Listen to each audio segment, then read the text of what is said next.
રાજકોટ મહાનગરપાલિકાની સ્ટેન્ડિંગની છેલ્લી બેઠક મળી। સ્ટેન્ડિંગ કમિટીની બેઠકમાં કુલ 115 દરખાસ્ત મૂકવામાં આવી।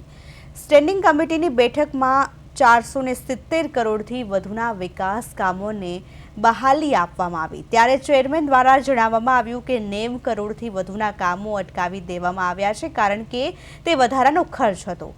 શહેરના 18 વોર્ડમાં રોડ, રસ્તા, લાઇબ્રેરી, સ્પોર્ટ્સ સંકુલ સહિત દરેક કામો અમારા માટે વિકાસના કામો છે। આજની સ્ટેન્ડિંગ કમિટીની અંદર કુલ 115 દરખાસ્તો હતી।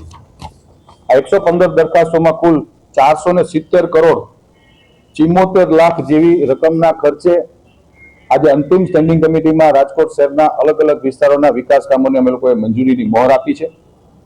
470 કરોડ એટલે સાથીઓ 4 અબજ અને 70 કરોડના ખર્ચે રાજકોટ મહાનગરપાલિકાએ આજે અંતિમ સ્ટેન્ડિંગ કમિટી મંજૂર કરી છે। એ બદલ અમને ખૂબ ખૂબ રાજીપો પણ છે અને આવનારા દિવસોમાં આ તમામ કામો રાજકોટ શહેરની અંદર કામ ચાલવાના છે, કામ ચાલુ થવાના છે। એ બદલ પણ અમને ખૂબ ખૂબ રાજીપો છે અને આપ સૌનો અમે આભાર માનીએ છીએ। કુલ આજની સ્ટેન્ડિંગ કમિટીમાં 115 દરખાસ્ત હતી, એમાંથી ક્રમ નંબર 3 પેન્ડિંગ, ક્રમ નંબર 5 રીટેન્ડર, ક્રમ નંબર 34 નામંજૂર, ક્રમ નંબર 54 રીટેન્ડર, ક્રમ નંબર 74-75 રીટેન્ડર, 76 નામંજૂર, 86 અને 90 ક્રમ નંબર 86 અને 90 રીટેન્ડર। કુલ મિલાવીને વાત કરીએ તો આ ભારતીય જનતા પાર્ટીના 66 કોર્પોરેટરો અમારા રાજકોટ શહેર ભાજપના અધ્યક્ષ ડોક્ટર માધવભાઈ દવેની અધ્યક્ષતાની અંદર અમે લોકો સંકલનમાં આ ચર્ચા કરતા હોઈએ।